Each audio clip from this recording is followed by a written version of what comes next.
శ్రీలంకతో గాలిలో జరుగుతున్న తొలి టెస్ట్ లో గనక మనం చూసినట్టయితే మన భారత జట్టు గెలిచే అవకాశాలు చాలా స్పష్టంగా కనిపిస్తుంది. కానీ ఒక ఇద్దరు ఆటగాళ్ల కెరియర్ మాత్రం ఈ టెస్ట్ మ్యాచ్ తో క్లోజ్ అయిపోతుందా అంటే విషయం చూస్తుంటే అలాగే అనిపిస్తుంది. అయితే ఆ ఆటగాళ్ళు ఏమి బాగా సీనియర్ ఆటగాళ్ళు, రిటైర్మెంట్ కి దగ్గరగా ఉన్న వాళ్ళు అయితే మాత్రం అస్సలు కాదండి. నిజం చెప్పాలంటే భారత క్రికెట్ జట్టులో ఇప్పుడు మనం పరిశీలిస్తే ఎంత గొప్ప బ్యాటర్ అయినా, ఎంత అద్భుతమైన బ్యాటర్ అయినా సరే, మనం చెప్పాలి అంటే టెస్టులకి కొంతమంది మాత్రమే పరిమితం అవుతున్నారు. అలాగే T20లకి కూడా కొంతమంది మాత్రమే పరిమితం అవుతూ వస్తున్నారు.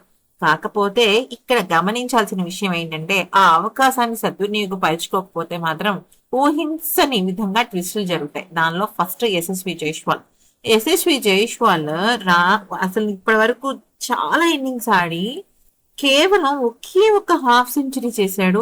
ఏకంగా 9 ఇన్నింగ్స్ లో కనుక చూసినట్టయితే ఆఫ్ఘనిస్తాన్ తో జరిగిన టెస్ట్ లో 24 పరుగులు చేశాడు.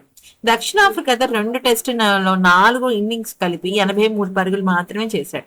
ఆ సిరీస్ లో ఒక్కదానిలో మాత్రమే తనకి హాఫ్ సెంచరీ ఉంది. అయితే ఇక ఈ మ్యాచ్ తో కలిపి ఇప్పుడు గత 7 ఇన్నింగ్స్ లో ఒక్క హాఫ్ సెంచరీ మాత్రమే ఉంది. నెక్స్ట్ ఈ శ్రీలంకతో జరిగిన మ్యాచెస్ ని గనక పరిశీలించినట్టయితే అది కూడా పెద్ద గొప్పగా లేదు.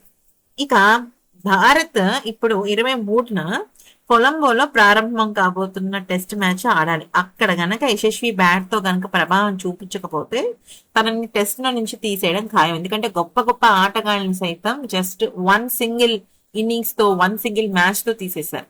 ఇక నెక్స్ట్ వచ్చేసరికి కుల్దీప్ యాదవ్, మానవ్ సుతార్ లాంటి అద్భుతమైన స్పిన్నర్లు బరిలోకి దిగుతున్నారు అన్నప్పుడు కుల్దీప్ యాదవ్ సీనియారిటీతో ఇంకెంత అద్భుతంగా రాణించాలి.